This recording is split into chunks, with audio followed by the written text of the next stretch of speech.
Hello friends, ఎలా ఉన్నారు? అందరూ బాగున్నారా? నేనైతే చాలా బాగున్నాను.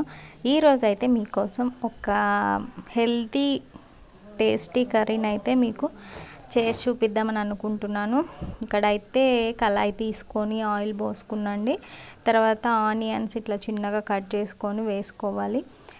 అయితే అది ముందు అయితే కొంచెము జీలకర్ర ఇంకా ఆవాలు వేసుకోవచ్చు ఫ్రెండ్స్, కానీ నేను అవి స్కిప్ చేశాను ఎందుకంటే ఇంట్లో అవి అవైలబుల్లో లేవు.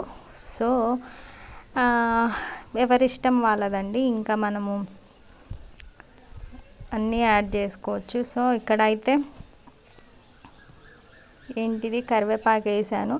కొంచెం మగ్గిన తర్వాత ఆనియన్, అల్లం వెల్లుల్లి పేస్ట్ అయితే మనము ఎప్పుడు వేసుకోవాలి, అది మనం ఎప్పుడో మిక్సీ పట్టుకొని ఫ్రిడ్జ్లో పెట్టుకొని వేసుకుంటే టేస్ట్ అస్సలు రాదండి సరిగ్గా.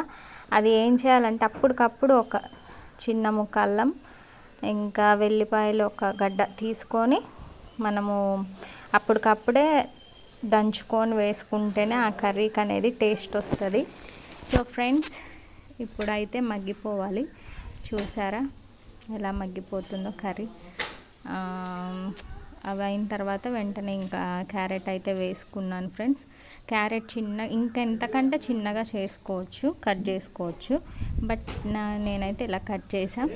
సో క్యారెట్ అనేది పిల్లలకి మెయిన్గా అండి, నేను వంట అనేది నా కొడుకుని నేను ఉద్దేశం వాడు తింటాడా లేదా అనే ఉద్దేశంతోనే కర్రీస్ చేస్తా, కానీ నేను మా ఆయన గురించి అసలు ఆలోచించను.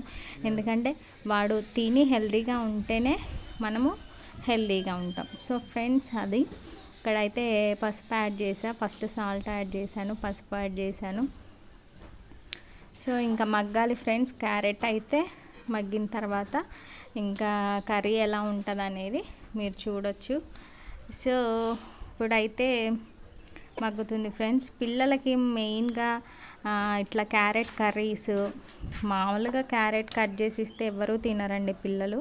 సో ఇలా క్యారెట్ కర్రీ చేసుకుంటే మనకి చాలా బాగుంటుంది. ఎలాగో కర్రీస్ తింటారు కాబట్టి పిల్లలు ఇలా మనము చేసుకొని వాళ్ళకి పెట్టొచ్చు.